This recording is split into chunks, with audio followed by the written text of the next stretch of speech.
இன்றைக்கி பார்த்தீங்கன்னா முள்ளங்கி அல்வா செய்ய போகிறேன். இப்படி ஒரு 3 முள்ளங்கி எடுத்து சீவி வச்சுக்கோங்க. அதுக்கு தேவையான பொருள் பார்த்திங்கன்னா ஒரு முந்திரி 10, ஏலக்காய் ஒரு 5, கொஞ்சம் திராட்சை, ஒரு 50 கிராம் நெய், சர்க்கரை தேவையான அளவு. இவ்வளோதான். எப்படி செய்யணும்னு காமிக்கிறது. சீவி வச்சுங்க, மூணையுமா சீவிட்டு எப்படி செய்யணும்னு காமிக்கிறேன்.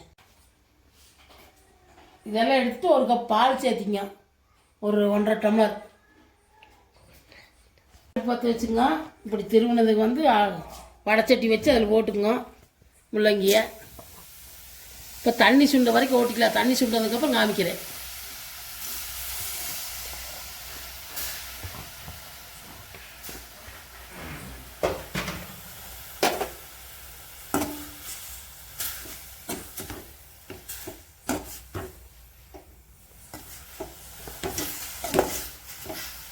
நல்லா தண்ணி சுண்ட வரைக்கும் ஓட்டிக்கணும்.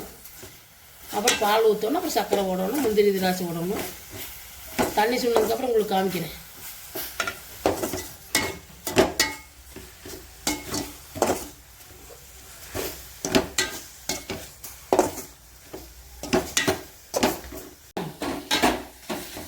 இது அந்த அளவுக்கு சுண்டிகிட்டு இருக்கிட்டு சிம்மில் வச்சுக்கோங்க.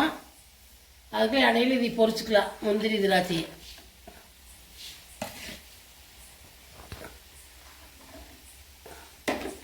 பொரிச்சு வச்சுக்கலாம்.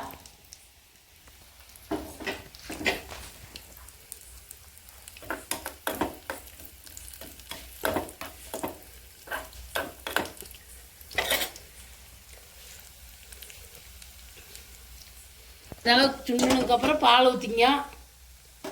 பாலை சிம்மில் வச்சு ஊற்றிங்க.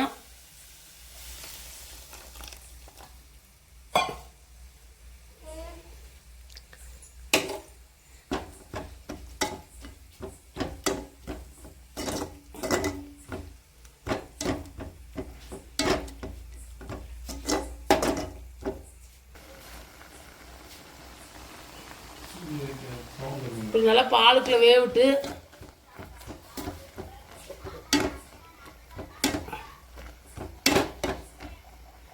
பால் ஊற்றி இந்த அளவுக்கு சுண்டுற அளவுக்கு கிளறிக்குங்க. நல்லா இப்படி வர வர சுண்டிடுவோம். பால் ஊற்றுனதுக்கப்புறம் சர்க்கரை போட்டுக்கலாம். இந்த அளவுக்கு ஓட்டி விட்டதுக்கப்புறம் சர்க்கரை போட்டுக்கலாம். தேவையான அளவு இனிப்பு எவ்வளோ தேவையோ அவ்வளோ போட்டுக்கலாம்.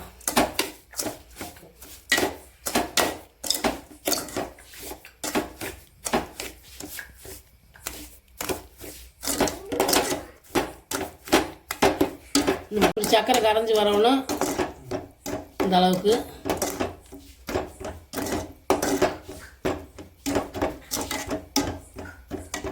இப்படி சுண்டி வந்ததுக்கப்புறம் பார்க்கலாம். பார்த்தீங்கன்னா கொஞ்சம் சுண்டிருச்சு. இப்படி நீ ஏலக்காய் தூள் போட்டுக்கலாம். இப்படி 5 சர்க்கரை போட்டு ஏலக்காயை அரைச்சி வச்சுங்க. போட்டுடலாம்.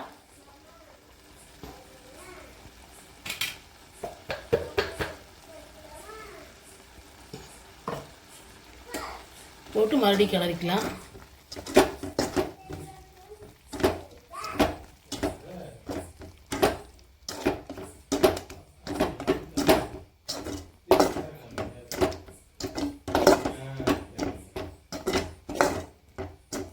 சிம்மில் வச்சு கை விடாத கிளறிக்குங்க. கை விட்டால் பற்றி போயிடு. நீங்கள் அகலமான பாத்திரம் கூட வச்சுக்கலாம். நான் கொஞ்சமாக இருக்கனால சின்ன பாத்திரம் வச்சுக்கிறேன்.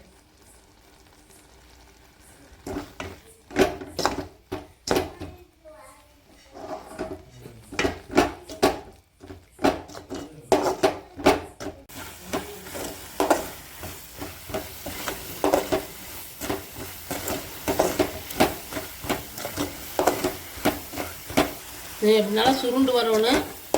இப்போ பார்த்தீங்கன்னா முந்திரி திராட்சை நெய் சேர்த்துக்கலாம். ஒரு முந்திரி சேர்த்துக்கலாம், நெய் சேர்த்துக்கலாம்.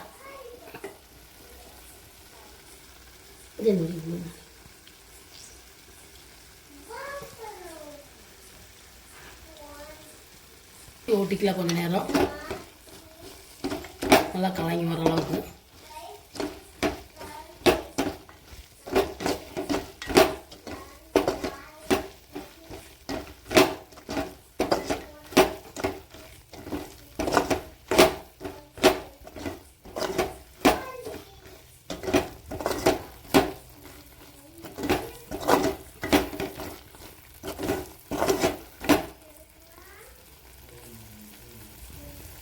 போதும் இறக்கிடலாம்.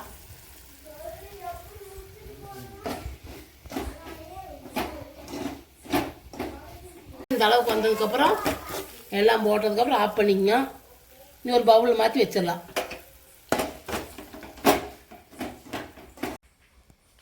பார்த்தீங்கன்னா பவுலுக்கு மாற்றியாச்சு. உங்கள் வீட்டிலே செஞ்சு பாருங்க, சூப்பராக இருக்குது.